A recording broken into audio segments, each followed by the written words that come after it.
Hey there, middle and high school band and choral teachers.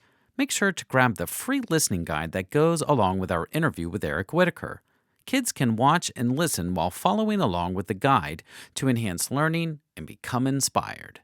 Mr. Henry, Mr. Fife, love hanging out with you. The music podcast for kids.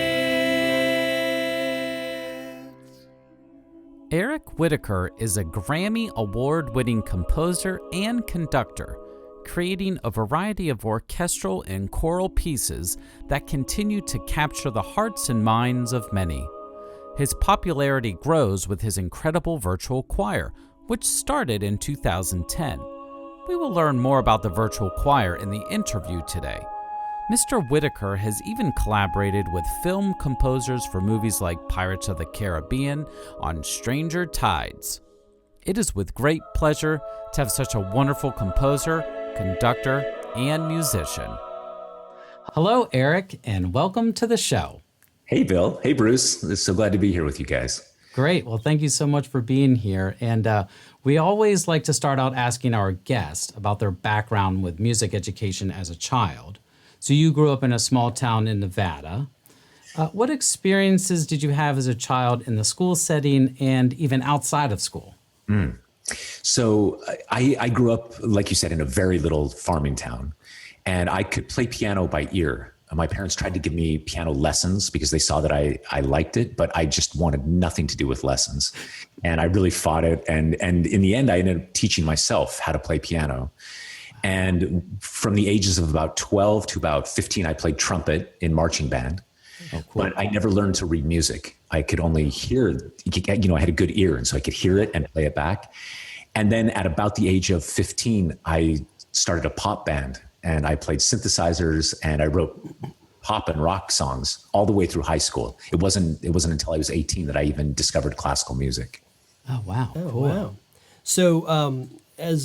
So high school, you of course continued with the band and the creating music. So as you went through that, who were some of your inspirations, musical inspirations? We all have our people we look up to and want to emulate. So who were some of your inspirations when you grew up as a kid? Well, you guys will know these people. I don't know if any of your listeners will know them, but these were bands like Depeche Mode and Duran Duran and Prince and Michael Jackson. This is all I listened to. And then somewhere off on the other side, there was a film composer named John Williams who wrote music, for Star Wars and E.T. and all of these iconic films. And that's really the only classical music I heard was film music. But oh, wow, did I love it. Yeah, that's neat. And so when did you become interested in the idea of composing choral music and getting into the choral music part? Well, I remember the exact day that it happened. So I went to college. I was 18 years old. And like I said, I didn't even read music. And at the college there in Las Vegas, there was a man named David Weiler, who's still a really good friend of mine. He's the man who changed my life. And he invited me to come and sing in the choir. And the very first day of rehearsals, we sang a piece by Mozart called The Requiem. And it starts with this movement where I'm a bass. You can hear how low my voice is. So I'm a bass, where we start and we sing Kyrie hele, and then altos, ta, ta, ta, ta, ta, ta, ta, ta, and then sopranos and tenors, and everybody in the room was singing. And I just stood there like trembling. I wasn't singing. I was just shaking, and I had tears in my eyes, and I could feel it all over my body. Wow. And it was like somebody was saying my real name for the first time, not my name, Eric Whitacre, but my real name in my heart. Yeah. It was this whole world had been introduced to me. And I left that rehearsal the biggest choir geek in the world. It just absolutely changed my life that one day. Wow, that's amazing. And it is true. Choral, when you get all of those voices together singing, it really is such an amazing experience that you don't get anywhere else. You don't get it by putting on headphones and just listening to music.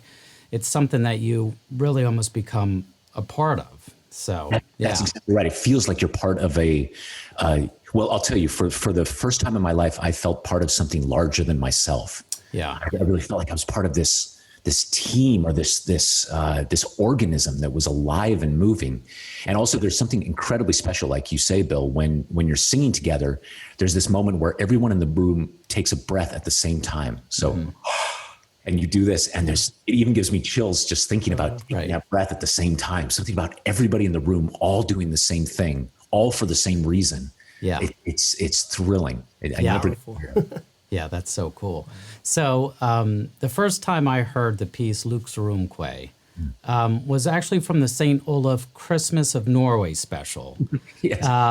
and which was a while ago. And my family and I, we were just in awe. It was the first time we heard it, and just like, wow, who wrote this? You know, it was just amazing. So what inspired you to write Lux Aurumque, and what story is the piece telling? Well, first, your pronunciation of it is spectacular. Oh, good. I got it. Yeah, you got it perfectly. So your listeners should know that Lux Aurumque, that crazy title, it's just Latin, and it means light and gold. That's all it means, but it's translated into Latin. And so the whole piece is about kind of shimmering light and the warmth of gold. And the inspiration for me was that I remember as a composer wondering, would it be possible for me to teach the audience how to breathe and when to breathe without them knowing that they were being taught? Mm-hmm. And so even if you listen to the very beginning of it, it starts and it crescendos, Lux, and it does it again. And if you're just listening to it passively, your mind starts to fall into the pattern of breathing in and breathing out. And so the whole piece is based on this kind of golden breath that one takes. And the poem, when it's translated into English, is very simply light, warm, and heavy as pure gold, and the angels sing softly to the newborn babe. And so you heard it on this Christmas concert. Right. It was a Christmas piece. Yep. And I just imagined this little baby in the manger and these angels breathing, even the light breathing warmly. And I wanted the audience to feel that kind of, that moment. That was the inspiration. Yeah, well, we definitely did. I know I did. So it's Thank you. It's unbelievable. So. That's amazing. Yeah. And something else that's really cool and techie that you've done for many years now is the virtual choir. So we're all kind of in the more virtual atmosphere these days with all the things happening in the world. But you were piecing these types of things together before you even had to. So now we actually have to try to figure it all out. But you were actually doing this before you even had to do that. And so tell us a little bit about the virtual choir so our listeners can get an idea of how it works. And then where'd you get the idea to even come up with such a cool idea like that? Oh, thank you. Yes, this was 10 years ago. Can you imagine? 10 years. Wow. And what happened was there was this young woman named Britlin, and she was 17 years old. She lived in New York, and she uploaded a video to YouTube. And you can still see it. It's just a fan video to me. And she says, "Hi, Mr. Whitacre. I'm a big fan, and I'd like to make this for you." And she sings the soprano line, the top line, to a piece that I had written. But the thing is, she didn't know me, of course, right? She just put it on YouTube. And now all of your listeners are so familiar with YouTube. You know, it's just there. But 10 years ago, YouTube, we didn't really know what it was. And it wasn't so usual to just post something and hope it would make it to someone. You know, right. I always think of it like this electronic message in a bottle. You put this bottle into this virtual ocean and just send it out and hope it finds somebody. But amazingly, it did find me. A friend sent me the link to her video, and I watched it, and her voice is so pure and so personal. You know, she took everything that she was and she put it into this video and then uploaded it.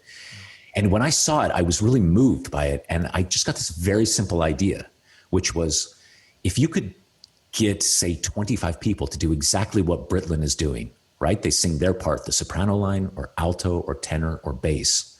As long as they were singing in the same speed and in the same key, if they just uploaded their videos and I literally started them all at the same time, just push play on all of them at the same time, that this choir would unfold, right? They would all sing together and this virtual choir would unfold.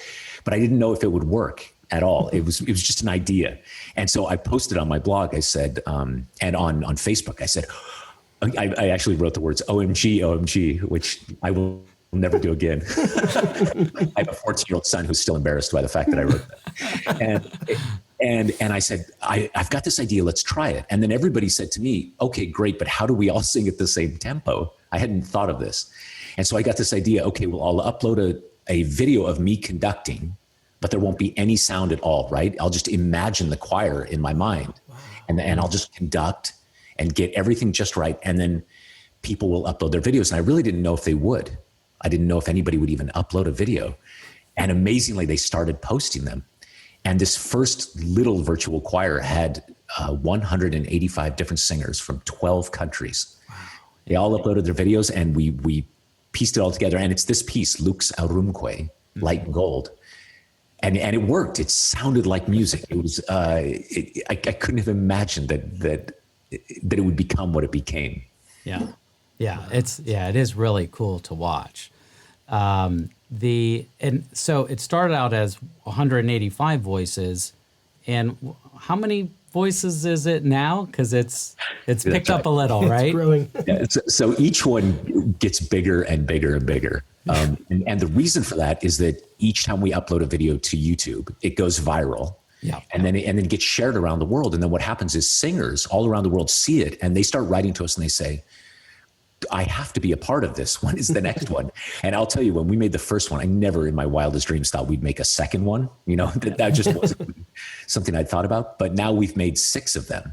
Yeah. And the latest one that we just released 2 months ago, it's called Sing Gently, Virtual Choir 6, has 17,572 singers from 129 countries. Wow. There's only 191 countries on Earth. Can you imagine? So most of the world is represented and joined in the choir. It's really become kind of an earth choir now. Yeah. Kind of gives I'd like to teach the world to sing in perfect harmony. A new, you actually have done it. That's amazing. I'm doing it. Yeah.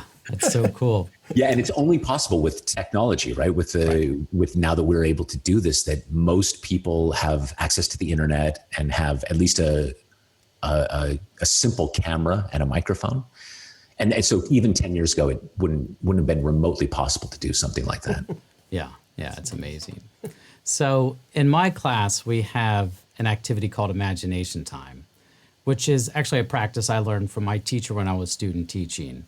It's a time where kids simply listen to music and then describe, either through a picture or words, how the music makes them feel, and some sort of image that it places in their head. Your music is used often during the time in music class. Yeah. I've had students listen to Ghost Train and Cloudburst because of the incredible use of sound to create a particular storyline that can be expressed through pictures or words.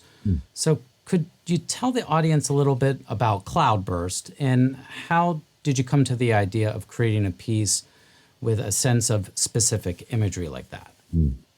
Well, I'll tell you that before I talk about Cloudburst, it really warms my heart that you say that it's used in these settings where young people are hearing it, and then it maybe makes visual, pictures and movies in their head. Mm-hmm.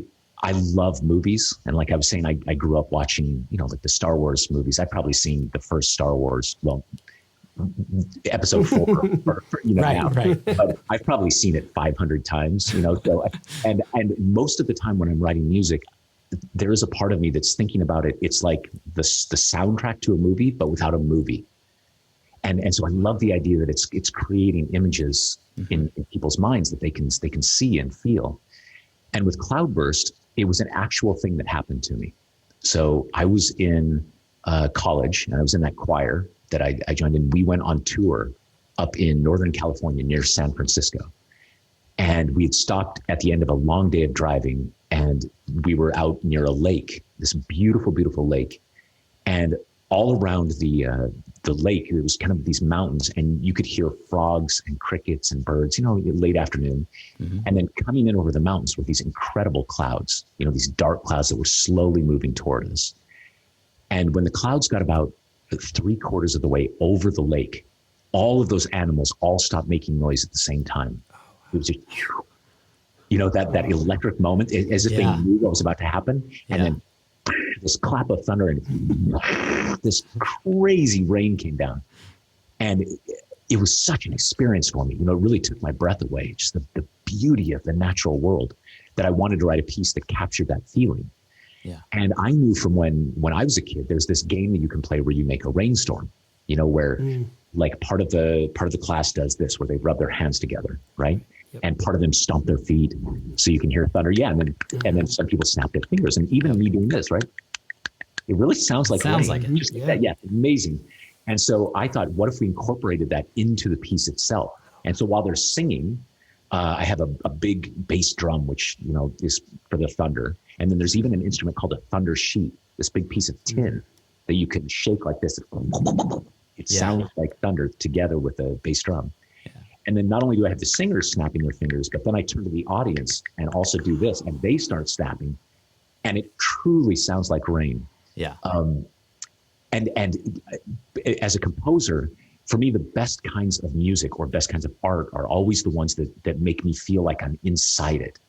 Not just that I'm watching it, but that I'm, like you said, that I can see it in my mind and I'm there as part of it. Yeah. And that's what I was trying to do when I wrote Cloudburst. Yeah. Wow, that's awesome.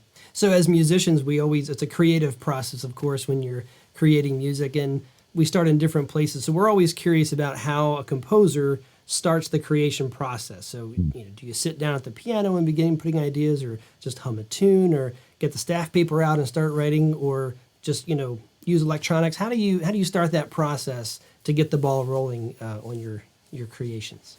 It's a really good question. I think what happens to me every time is I get this kind of ache in my throat where I feel like I want to sing. And the problem is I'm not a very good singer. There's an old saying that the reason composers compose is because they can't sing. And I really think that's true. And so I'm just achy to sing the song. I don't even know what it is yet. It's kind of unformed. And then what I'll do is I sit down, and I can send you guys some of this if you want to use it. I sit down and I draw out the piece before there's any music, before I write any notes. It's what I call the emotional architecture. And it's the journey that I want the listener and the performers to go on, the emotional journey. And I'll draw pictures and words that say exciting or scary or virtuosic, these different words of what I want the piece to be. And then once I've kind of drawn what the piece will basically look like, then I go in and start finding the actual notes to make that thing happen. So it's a little abstract, but it's funny now that I'm talking about it out loud. It's very visual, right? Yeah. It's almost like making a movie, like the storyboards for a movie or a comic book on the page, and then turning that into music. Wow, that's so cool. And so are you at the piano typically after you've drawn that out? Is it the piano that is the instrument of choice? Sometimes it's the piano where I'll just sit and improvise, just playing, kind of looking for, my son's a gamer. And so I've been gaming with him. And so if any of your listeners play Zelda, for me, it's always like finding this key that takes you to the next world. Mm-hmm. And I'm looking for, it's what I call in my world, the golden brick, which is just a note or a chord that I know belongs to that piece that I'm going to make. So sometimes I'm just looking for it. And then if my fingers land on it, there it is. Yeah. But then sometimes I just take long walks, or I'm in the shower and just humming to myself. And then, there it is. Yeah. Just those two notes. That's it. That's the key to somehow unlocking the rest of the piece. Yeah, that's cool. And then you grab your phone real quick and record it so you remember it, right? That's exactly what I do. I have 100 voice memos of me. Yeah, right. So is that constant for you? So I know I find myself through the day where I'm always, my mind really doesn't stop. But I imagine musically, you probably are you always trying to think of ideas, or ideas kind of hit you through the day, and it's just who you are. I'm sure it's who you are, so it's very natural, I guess, huh? Yeah. So during any day, it's just, there's always a cloud of melodies and ideas that are happening. But when I'm on the hunt to write a piece, when I get that ache and I'm trying to find a very specific thing, then it becomes very loud in my head, and it really takes over my life. In fact, my wife will joke that we'll be sitting there at breakfast, and that I'll be acting like I'm having a conversation, but I'm actually just sort of staring off into space. I really feel like it takes all of my brain power to do that, and it's not that I'm trying to. In fact, I have to sort of force myself back into reality. Okay, wait, there's breakfast sitting in front of me. There's my beautiful wife talking to me. Do you know what I mean? Yes. I have to pull myself back into reality long enough to to just have a conversation. Right, Oh, right. wow. That's awesome. So many of our listeners are kids. Some might dream of singing or even composing choral works. What advice or bit of wisdom would you share with our listeners as they explore the world of music around them? Well, first, everybody should be singing. Like that to me is, I feel every day should just start with singing. And it can be the easiest thing. You have your parents put on in the car or at home, just put on some music that you like. You just sing with it. You sing in the shower, singing all this. It makes you feel better. Mm-hmm. And if it were up to me, I would start every school day with everybody gathered and singing for 15 or 20 minutes. Yeah. So that's something everyone should just do. For those who want to compose, and I would suggest everybody try this. One of the things that sometimes stops young people is they feel they don't know enough about it, that they maybe haven't learned enough about how to write it down or about how other composers. It can be very intimidating, when you look at a composer like Mozart or Beethoven or Bach, that you think I don't know enough to even start composing. And in my experience, if you write down one note and then one note after it, you're already a composer. Yeah. It's just about trying to make, well, for me still, it's about trying to make the music that I wish someone else had written. Something I really want to hear and I need to hear, but that I can't seem to find anywhere. Right. And so what I would suggest to everybody is just sit down and try it. And it doesn't matter if you've got a piano at home or a little keyboard, or there's even lots of tools online now that are free. Yeah. That you just try making music, or get your brothers and sisters or even your parents, just hand them forks and knives and a wooden bowl, and just start trying to see if you can organize these sounds into something that you like to hear. Because I think once you've done it, once you've had that experience where you kind of have an idea and you have other people make those rhythms and sounds, and you hear this idea that started in your head and in your heart out in the world being performed by other people, you can't stop. It's the most thrilling feeling. Yeah. They should really try it. Yeah, that's awesome. Oh, that's great. Yeah, and you're exactly right. And with technology now, it is possible to do more now than ever, I feel like, with these online tools and sample sounds and, all of these things that we have just at our fingertips. So yeah, you can really do anything. Although I would say to your students that or to young people that are listening, that sometimes all of that can be really overwhelming. Mm-hmm. Because you also you can get overwhelmed by the technology and how does this work and how do I open this and the sound isn't working in my headphones. And so oftentimes when I'm working with younger people, I start with the real basic, like I said, like a wooden bowl, or something that's in your kitchen, or if you happen to have a piano, or just things that you don't even have to think about how to turn it on or save it or any of that stuff. You just start making sound. Yeah, cool. Well, Eric, thank you so much for being with us. It was a pleasure talking with you. And we wish you the best of luck and can't wait to hear more of your fabulous music. Thank you, Bill. And thank you, Bruce. It was great Thanks, being Eric. Great. Thank you so much. See you, Eric. Bye, guys. Thank you. We want to thank Eric Whitacre again for being on the show, and also want to recognize the Aura singers who provided the vocal performance of Eric's piece, Lux Aurumque. And of course, we want to thank you for listening.